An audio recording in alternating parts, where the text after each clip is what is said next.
Hello नमस्कार। जय हिंद प्यारे साथियों। आज साइंस एमसीक्यू का वीडियो नंबर 4 हम डिस्कस करने वाले हैं। अब तक हम 1 से लेकर के 61 नंबर तक के प्रश्नों को डिस्कस कर चुके हैं। तो चलिए बिना देरी किए शुरू करते हैं आज की क्लास। क्वेश्चन नंबर 62 से। अम्लीय जल के विद्युत विच्छेदन से हाइड्रोजन और ऑक्सीजन गैस उत्पन्न होती है। इन दोनों गैसों में क्या अनुपात होता है? जब हम अम्लीय जल में विद्युत विच्छेदन कराते हैं तो हाइड्रोजन और ऑक्सीजन गैसें उत्पन्न होती हैं। पहली बात तो आप ये याद रखिए। फिर इन दोनों का रेशियो, इन दोनों का अनुपात क्या होता है? आइए ऑप्शन देखते हैं। 2:1 या 1:2 या 3:2 या 2:3। तो हमारा एकदम सही जवाब रहने वाला है option number A is the right answer, 2:1। Next question. निम्नलिखित में कौन सा समीकरण संतुलित है? आप जानते होंगे कि रासायनिक अभिक्रिया में भाग लेने वाले पदार्थों को हम कहते हैं अभिकारक। और जब रासायनिक अभिक्रिया पूरी हो जाती है उसके बाद जो हमारे पास नया पदार्थ, नए गुणों वाला पदार्थ बनता है उसे हम कहते हैं उत्पाद। तो अभिकारक के परमाणुओं की संख्या और उत्पाद के परमाणुओं की संख्या सदैव बराबर होती है।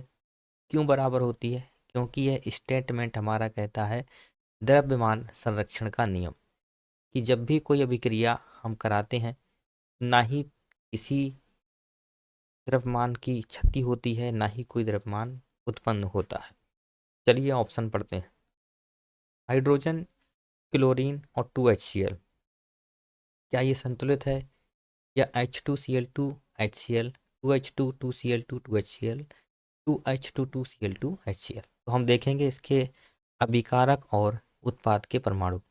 यहाँ हाइड्रोजन के 2 परमाणु, क्लोरीन के 2, और यहाँ 2 से हाइड्रोजन और क्लोरीन की गुणा हो रही है, मतलब 2 गुना हाइड्रोजन और 2 गुना क्लोरीन। ये एकदम सही अभिक्रिया है, संतुलित है। तो option number A is the right answer. चलिए नेक्स्ट क्वेश्चन। फेरस सल्फेट के विघटन से Fe2O3 का रंग कैसा होता है? तो यहाँ पर हमें Fe2O3 का रंग बताना है। प्रश्न नंबर 64। यहाँ पर दिया गया है पीला रंग होता है, भूरा लाल होता है, काला होता है या फिर हरा होता है। तो जब फेरस सल्फेट के विघटन से Fe2O3 प्राप्त होता है तो उसका रंग कैसा होता है? तो दोस्तों उसका रंग होता है भूरा लाल। बी यहाँ पर एकदम correct right answer. Next question को देखिए। Question number 65। विकृत गंधिका के लिए उत्तरदायी अभिक्रिया कौन सी है? आप जानते होंगे, हमने आपसे क्वेश्चन कुछ समय पहले पूछा था कि चिप्स की थैली में कौन सी गैस भरी जाती है। आपका जवाब था नाइट्रोजन गैस। ये क्यों भरी जाती है? ताकि नाइट्रोजन गैस जब चिप्स की थैली के अंदर होगी तो बाहर जो हमारे वातावरण में ऑक्सीजन गैस घूम रही है वो चिप्स तक नहीं पहुंच पाएगी, और उसका जो अभिक्रिया है वो चिप्स के साथ में नहीं होगी, और विकृत गंधिका की अभिक्रिया वहाँ पर रह जाएगी अधूरी, और चिप्स हमारा सेफ रहेगा। तो विकृत गंधिका के लिए उत्तरदायी अभिक्रिया होती कौन सी है? यानी कि जब ऑक्सीजन वहाँ पहुँचेगी तब अभिक्रिया होगी। तो पहला ऑप्शन तेल वसा का ऑक्सीकरण होता है इसमें। दूसरा खाद्य पदार्थों का विघटन, तेल वसा का सरण, या फिर खाद्य पदार्थों का संयोजन। तो सही ऑप्शन इज द ए, तेल वसा का ऑक्सीकरण होता है। ऑक्सीजन के साथ जो चिप्स का जो तेल है वो क्रिया करता है, और वहीं से हमारा चिप्स जो है खराब होना स्टार्ट हो जाता है। Next question.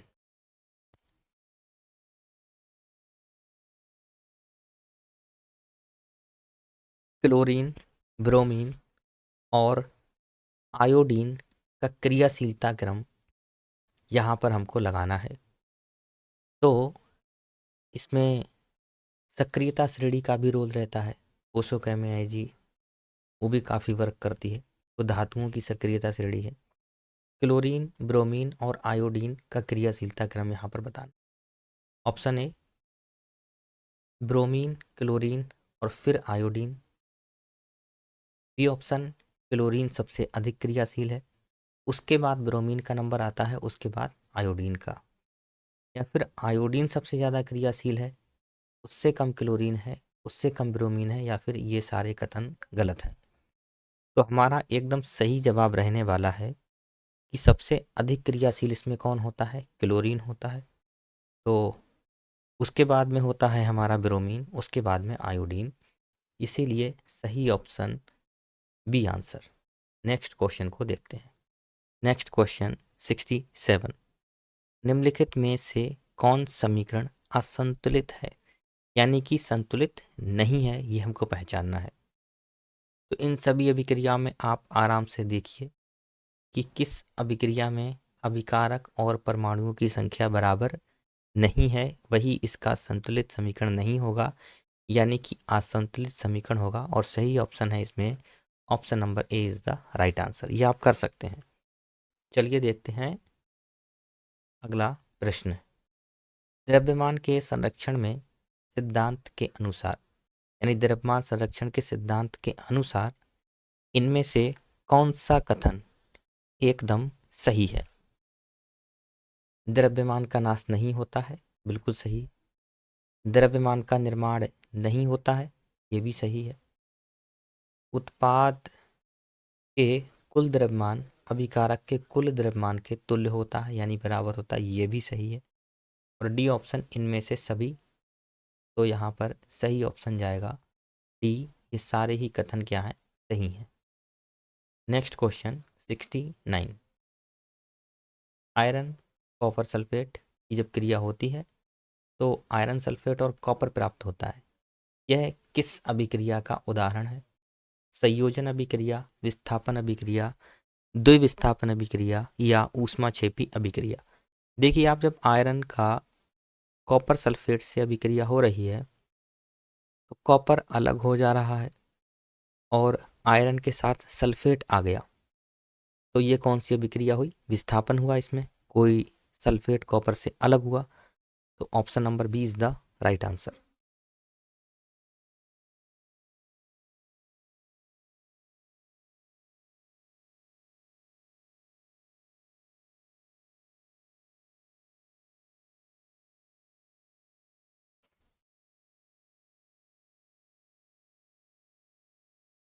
Next question 70।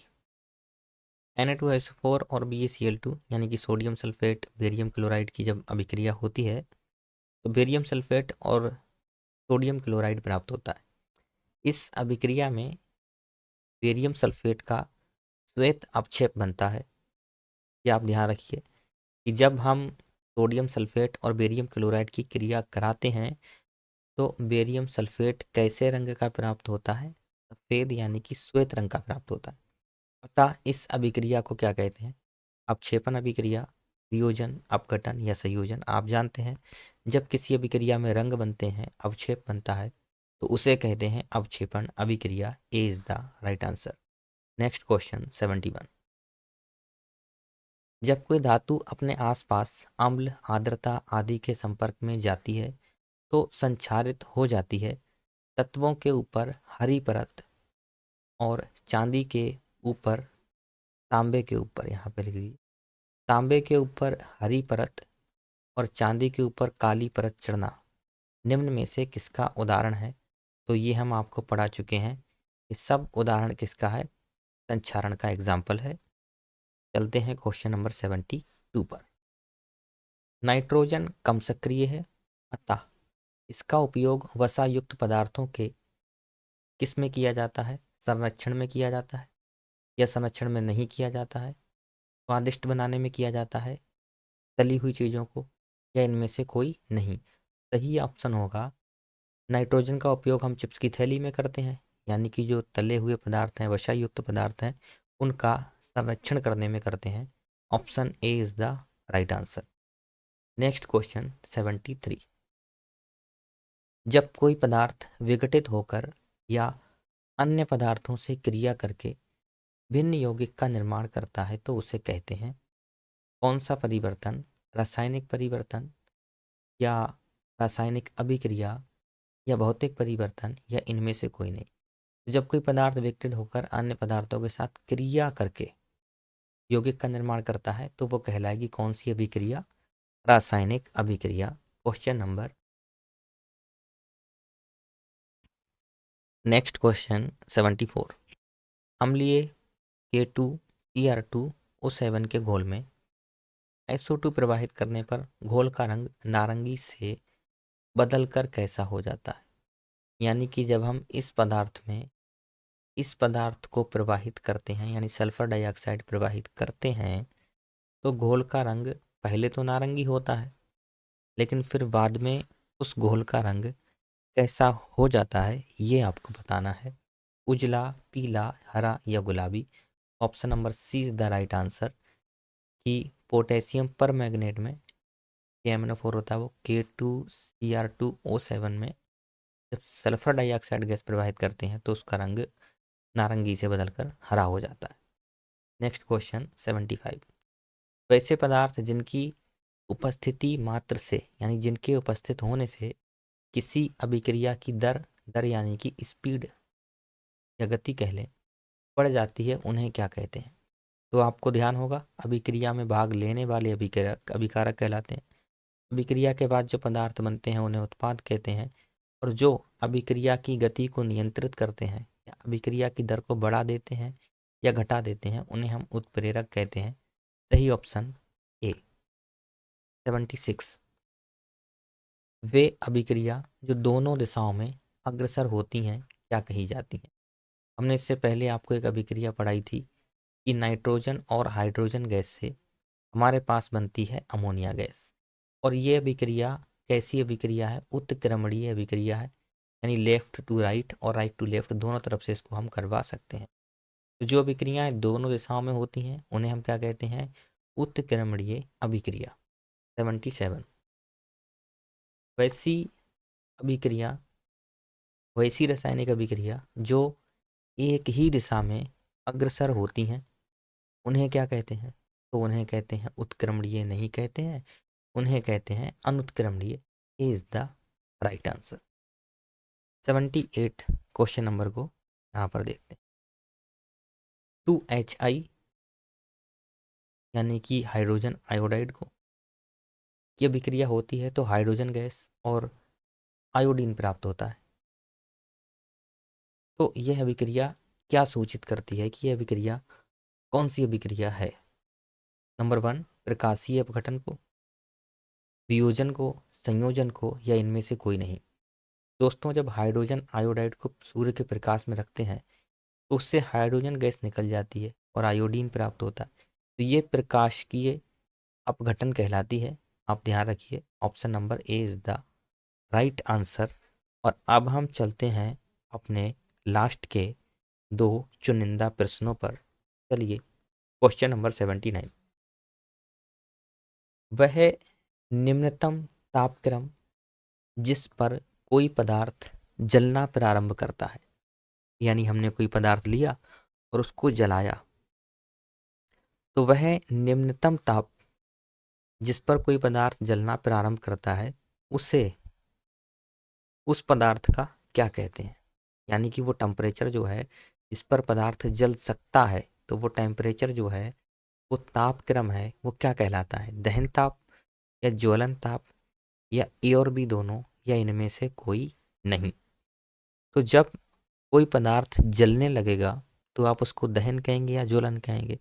Simple बात है, आप लगाएंगे ऑप्शन नंबर बी ज्वलन ताप। क्वेश्चन नंबर 80 आज का लास्ट क्वेश्चन।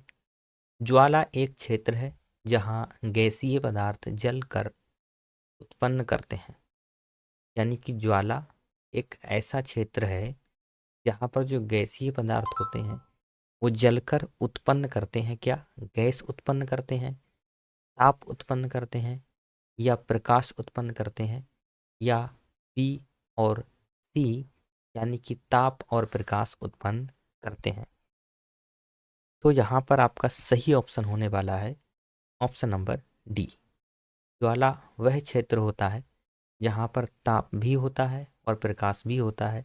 जैसे कि अगर हम ले लें घर में नॉर्मल, आपके घर में चूल्हा होता है, तो चूल्हे में जब आप लकड़ियाँ जलाते हैं तो उस समय जो ज्वाला उत्पन्न होती है, ज्वाला यानी कि आग, तो उससे क्या होता है, ताप भी उत्पन्न होता है और प्रकाश भी उत्पन्न होता है।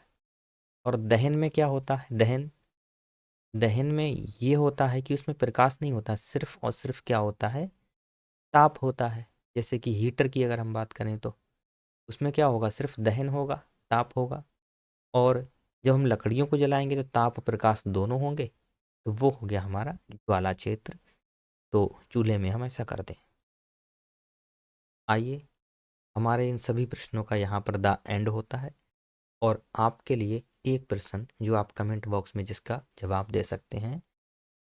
क्वेश्चन आपके लिए है, आपको जवाब देना है। सीएनजी में कौन कौन अवयव हैं, यानी कि जो सीएनजी गैस होती है अपनी, तो उसमें कौन कौन से घटक होते हैं, मीथेन, ईथेन, प्रोपेन या इनमें से सभी। तो दोस्तों बस आज का सफ़र यहीं तक। अब तक हम लोग डिस्कस कर चुके हैं क्वेश्चन नंबर 1 से लेकर क्वेश्चन नंबर 80 तक। उम्मीद है हमारा ये सफ़र आगे इसी प्रकार से चलता रहेगा। तब तक आप हंसते रहें, मुस्कुराते रहें और अपने दोस्तों के साथ इस वीडियो को शेयर करते रहें।